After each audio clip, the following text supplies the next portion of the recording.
should lose those things, but we should combine them with the old ways as well. Drop the fear. I like this philosophy. I came up with it. I think other people probably have, but I did. I said, well, I'm just going to pretend like it's the 1990s, party like it's 1999. Hey, let's do it. Prince, and I have a computer, no matter how small it is, or it's a tablet or whatever. It doesn't have to be connected to the wall. I pretend like it's connected to the wall, like the old school computers in my day. You walk around with the computer, you'd be like, oh my computer. You know, the big old school computers. You gotta find an outlet to plug it into. Yeah, and where's the dial-up phone connection? Yeah. That's all we had to do. We had to plug it in. And so I feel like instead of connected to the wall, it's connected to us now. Exactly. Literally. So you have your, I don't have one in my pocket, but let's pretend this is, the phone, and you have a way more powerful computer than that big one. Yeah. We had in your pocket. So it's a very strong. There's all the whole library of Alexandria, data. The Library of Alexandria represented all the knowledge of its time thousands of years ago. Nowadays, huge, vastly, it grows. The whole Library of Alexandria is made every day. Yeah. So we have that there in our pockets. So when you are dependent upon your phone for GPS, for everything, for connecting to other people, you also are not using your brain as much. So it used to be, you go to a place, you really study the place, you really learn how to get around, you study your landmarks. That's the only way you don't get lost, and that's what I do. I did in Tucson. I know Tucson pretty well. Yeah. I didn't use GPS once. Yeah. You just said we don't use a lot of our brains, and you think that has to do with also now that we can easily just go on GPS or dial up an Uber, get in the Uber, and takes us, and it's just convenient. And or we live brainless. Or simple math thing. Instead of subtraction or whatever, instead of just doing it in your head, you pull out your little calculator. And so you're not engaging your brain when you should have just done the math in your head. It's not hard math.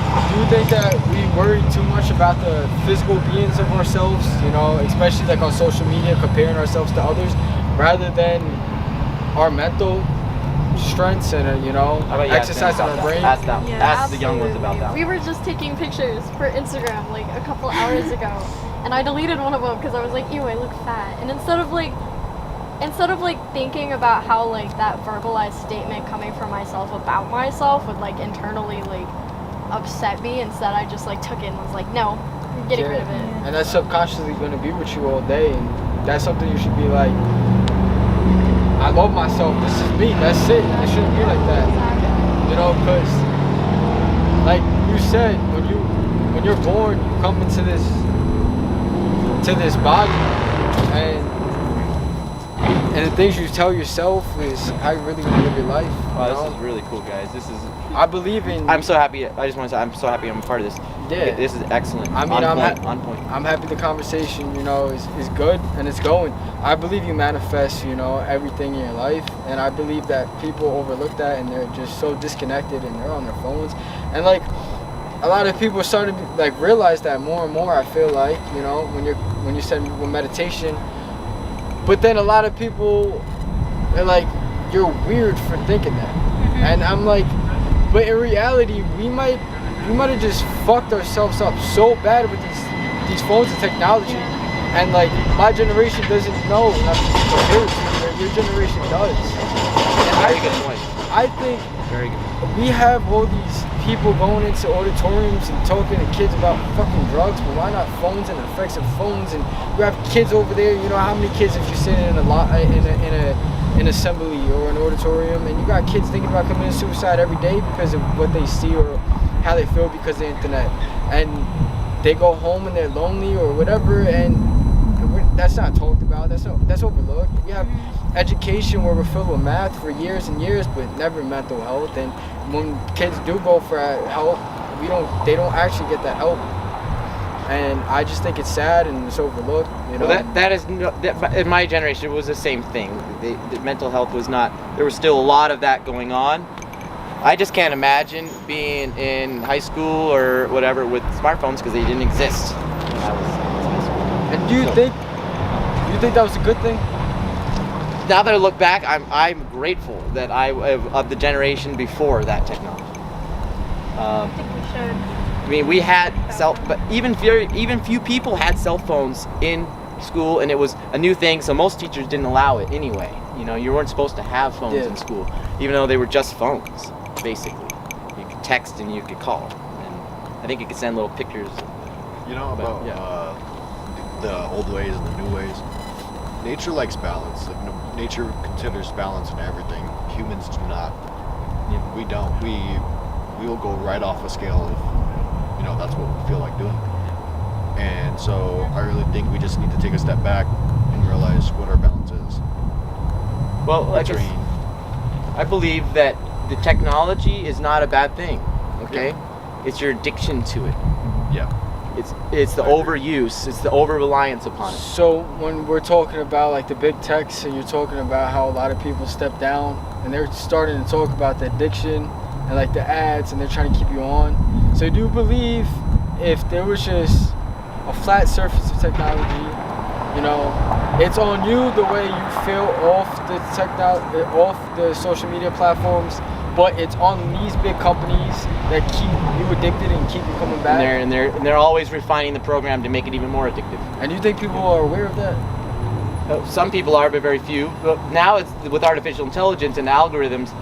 The artificial intelligence is studying people, psychology, and figuring out more ways to make it more addictive, to make you sucked in more and more. It's only going to get worse and worse.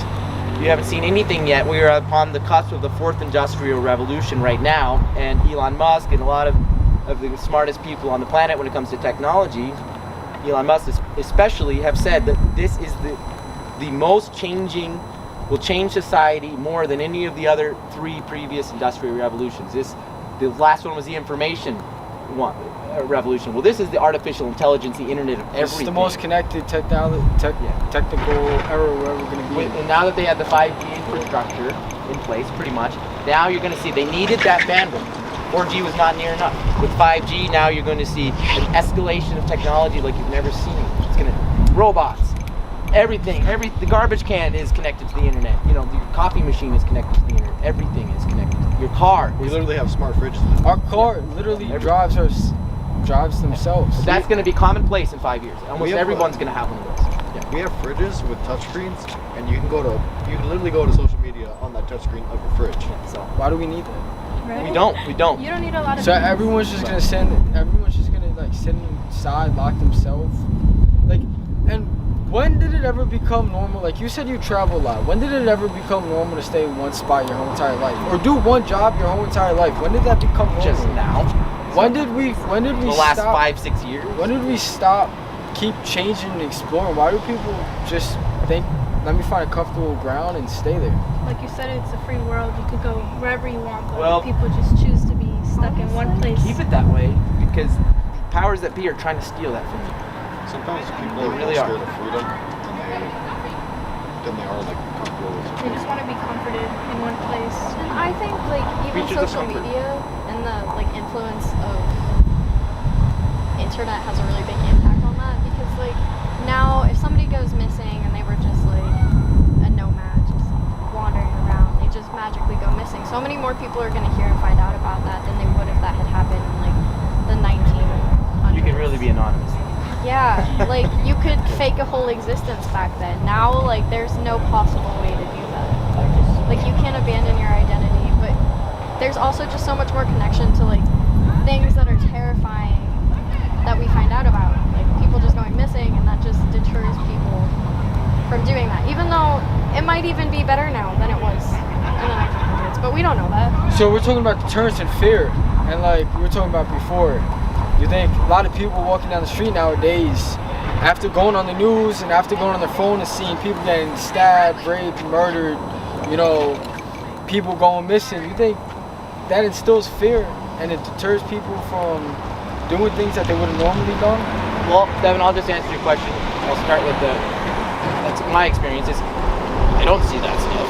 I don't plug into that. I haven't seen I didn't know anyone was going missing. I didn't know there was a war. I don't look at it. I don't need to look at that bad news. You know, like Jack Johnson, you know, like the song, you know, we look for the good news, turn the bad news off. Those bad lullabies coming from the television, coming, you know, don't sing me those.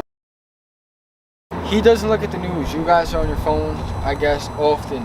You guys see that there's more hate, that there's more division put out there than love and togetherness.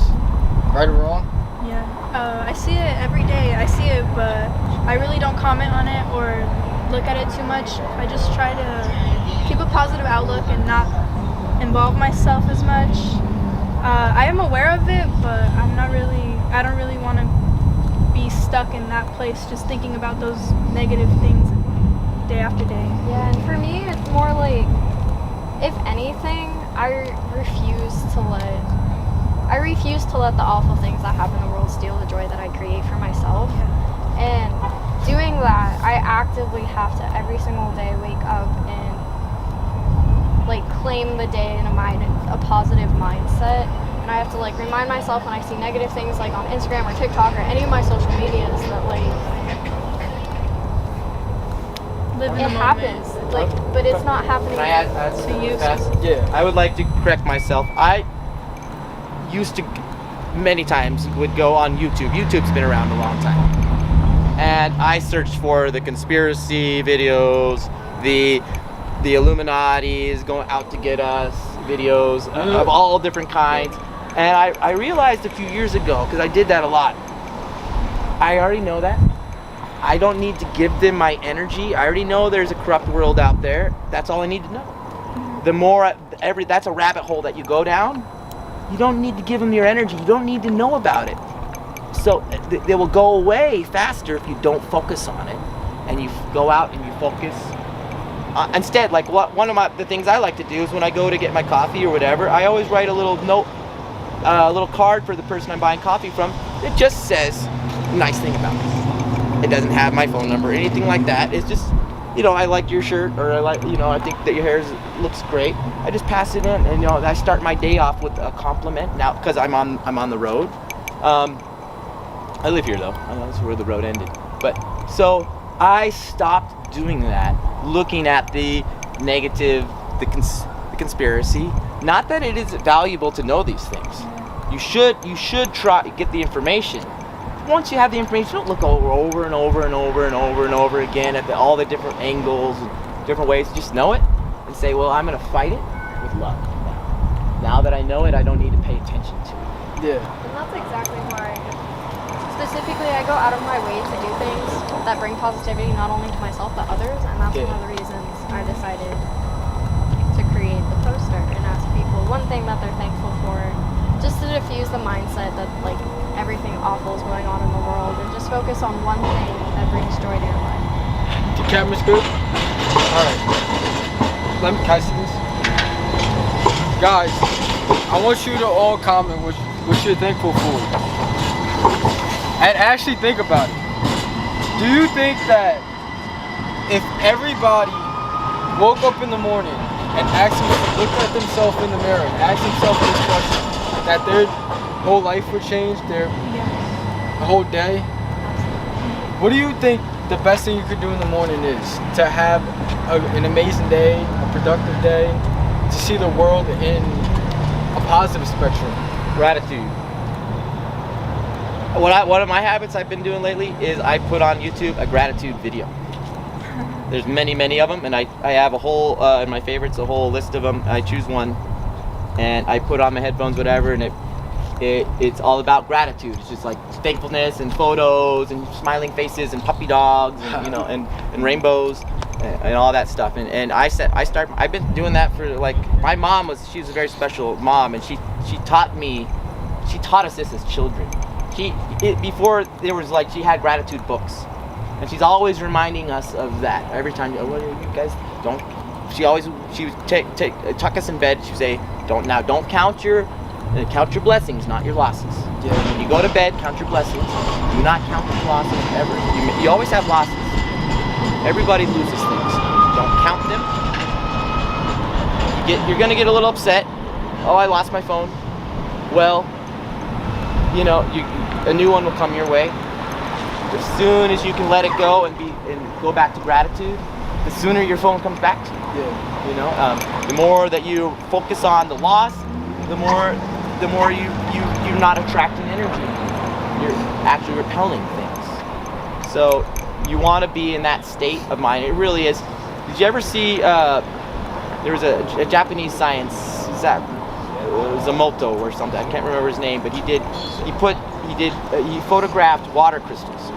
Yeah. And he would put things like gratitude on them, or thankfulness, or love your neighbor, or whatever, and he would photograph those crystals, or peace on earth, and they'd be beautiful, like, you know, these intricate design. Gratitude, you should see look it up on your phones, on your Definitely computers. check it out. The gratitude water crystal, it's just amazingly beautiful and intricate. Then he would do the opposite thing with, like, I hate you, or you're ugly, or you know, poison, or just negative things of all kinds, and it is distorted.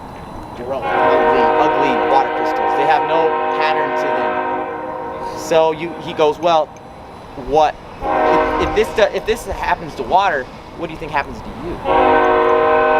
When you're constantly in negative thoughts in your mind, negative to other people, you're going to create a negative soul and a negative mind. Didn't I tell you that about aging? Is don't be negative ever. Well, it's the truth. Just look at the water. What are our bodies? 70% water. Yeah. Or more. What do you guys think is a good thing to do in the morning to set yourself up for a productive, positive day? I set my intentions for the day, whether it's to be like productive or to take time for self-care or to like focus on remaining positive. Lately, my daily intention has always been just focus on being positive, because right now it's really difficult to do, specifically with like the election and just current world events. It's really difficult. So that's what I set my intentions for, and I actively try to do something for it every single day. That is one thing to do. When I wake up, I always think about, you know, what kind of day do I want to have? Am I going to have a positive day? Or am I going to have a negative day because of this one thing? Well, I mean, it's my body, my mind. If I want to have a positive day, I'm going to have a positive day. I wake up in the morning and I open up my window. I share a room with my sister, so I talk to her and I ask her about how her day's gonna be, and she asks me about my day. And we just set our intentions too. We just talk about the positive things we have right now and what we're gonna look forward to throughout the day. So we're talking about waking up in the morning, setting the mindset correctly, and you're talking about the crystals. And I also do the same thing you guys do. Manifestations is also. instead of the crystals, let's use our brains, for example.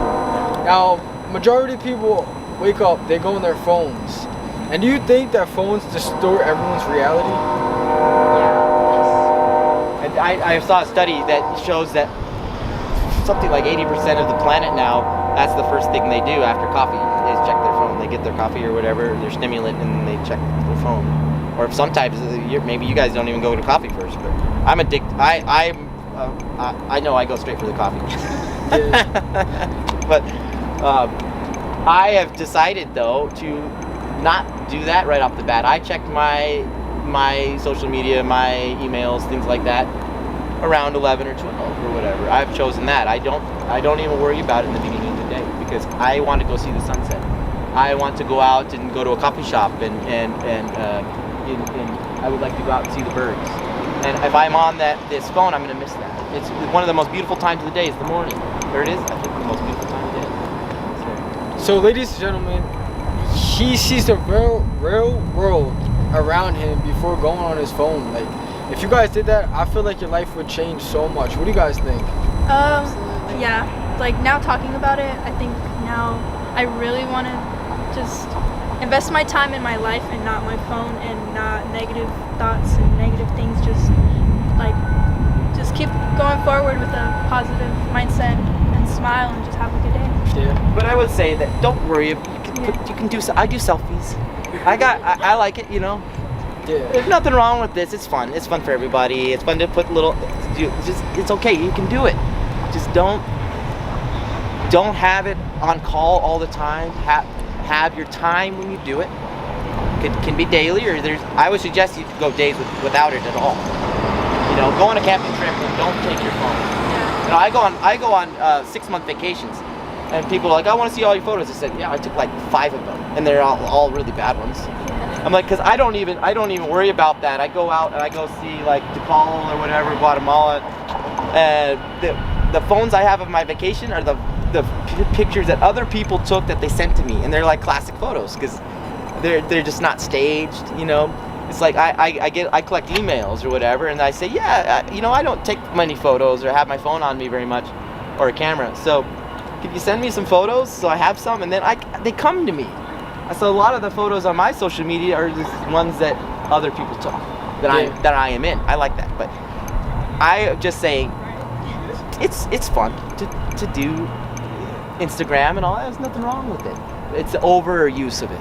It's overuse. I think recently the world is just so gray and colorless around us because of all the stuff happening now and just being on your phone in general. And the world could be like way more colorful because when I was a child, like we never were on our phones. I never could afford a phone, so we would just be outside every day doing something fun, invest our time like looking outside, being comfortable, not sit at home and just stay hooked on everything. I don't want to get political with it, but no matter who's in office, is it the man or woman who's in charge that can unify us or divide us, or is it ourselves?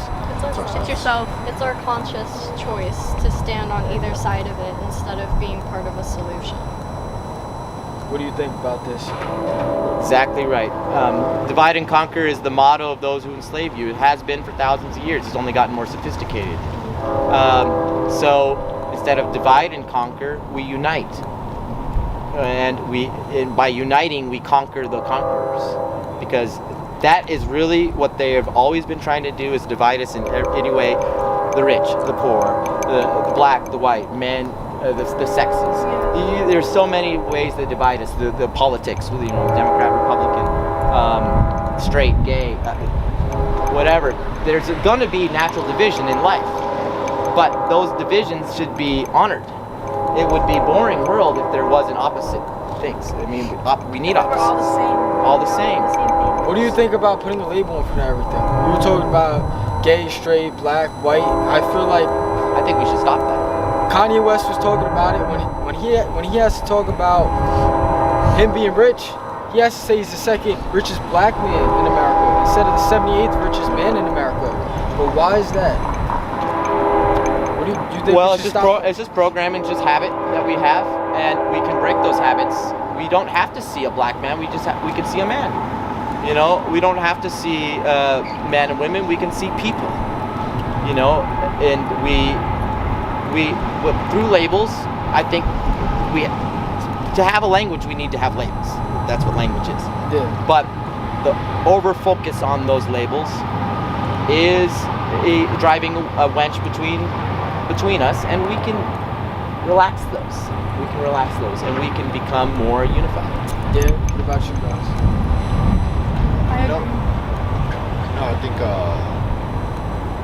at the end of the day, at least for me, at the end of the day, it doesn't really matter what you think politically. I mean, even though we may not be, you know, sitting next to each other, we may be mile apart, a couple 100 miles apart. At the end of the day, you still live in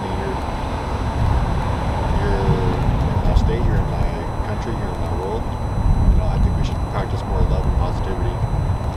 Do you think humans lose focus in that we're cocky about it and we think everything was put around us for us? Everything on Earth is meant to be for us, and people don't see that eventually, like, us as a species is not going to be here. See, I think we've adapted to the world we've created. We didn't create a world for us. We created this monster of social media and constant interaction with, like, people you don't know. The news, all of this is always and constantly in your face, and we've adapted to that instead of allowing ourselves to create something that was meant for us. Like, we were not created to constantly have our face on a screen. Like, it has physical health effects. Like, it causes physical Not things. good for your neck, it's not good for your hands. Yeah. you talking about that, and we did not create the best world for us. We just adapted to us, the world that we created. What do you think about cities? What do you think about cities? Oh, cities. We built up these, like, say, let's not take this city for example, but more like an LA or a New York City where we have blocks and blocks of tall buildings, and there's no mountains, no land, and it's just, you're not connected with the earth. May I start with this one? You good? Yeah, sorry. I watched something recently, and they were actually talking about the first city and how cities popped up. And they said before we had cities, we were all hunter-gatherers. We didn't really settle down anywhere. We would go get berries or go hunt. And the concept of our hunter-gatherer groups was, one for all, and the fact that if you didn't have enough, if you weren't able to gather enough, people would go out of their way to make sure you had enough in their group. And in cities just kind of just ended up being a bunch of people built together. I think it was the first city. I watched it on Neil deGrasse Tyson's Cosmos. He was talking about the first city. God, I'm trying to remember her name. I'm sorry, I can't. But he was talking about the first city. And the first city didn't even have like doors. It didn't have windows. They literally had rooftops, the whole rooftop, and people would walk across the rooftops to get to their house. What I would like to say is that I think that we built more, whether it was social media or just the way we develop, of more of a competition mindset rather than helping each other. Like, you talk about how people would help each other if they didn't have enough food. Nowadays, there's poor people sitting in front of a Louis store, and they're just walking in buying a $600 bag, $500 shirt, and walking out and saying fuck that person. And then why are you not helping them? Yeah, we're supposed to help each other. I don't think I've ever been able to relate to people like that, because it's just, sometimes there's this disconnect between those who have and those who don't. Because the people who have everything they could ever ask for don't really understand When you don't have anything at all. and how much of a struggle it can be to have to live like that. And I didn't really come from a good family originally. I remember living out of hotel rooms and not having food. Like, my brother and I, just toddlers, all we had to eat was like chips, maybe a piece of bread every once in a while. Like, we were the definition of poor. And I'm lucky enough now to be able to work and make my own money, but when I do have things, like today we had like Kool-Aid and Swiss rolls, and we had $8, and we went and we bought snacks, and we gave it to the people we saw, and we were just like, do you want a Kool-Aid? And this lady asked to borrow a phone, and we let her borrow the phone, and we were just like, do you want this Kool-Aid to go? Because it was really hot out, and like, it's never my first thought to brush off people like they need help, and it never has been. And I wasn't specifically raised like that. Like, I was raised by, like, after I got out of that family where I was practically destitute and had nothing, I was put into a middle-class white family. And they had no idea what that was like. So I've always been the one in my family that would, like, sit in the back seat of my car, in my little car seat, and ask my mom, why aren't we giving him, like, our sandwich? Like, we have this extra sandwich. Why can't we just give it to this guy on the street? And my mom said, I remember this so vividly, because I could read his sign, and all I could read on it was veteran, and I knew that my dad was one of those. And I was just like, he's just like Daddy. Like, we should help him out. My mom was just like, he's gonna use it for drugs. And I was just like, the sandwich? It was like, what? And she was just like, I got a sandwich, you got some crack. exactly. If you know how to use that for drugs, let me know. That was just my mom's mindset. Like, she just thought that helping these people would lead to them just doing bad things, because obviously they had to do something bad to get that point in life. And that was truth in my case. Like, my parents, before they had me, were doing a lot of really bad things, and they were in the position that they were in because of a lot of specific choices they made. But I really don't believe that's the case for a lot of people. It's not the case for everybody. It's not the case It for is the everybody. case for some of them, yes. actually probably the majority, but And that breaks my heart though, that they fall into that minority of the people who struggle and just people refuse to give them help because of this other majority.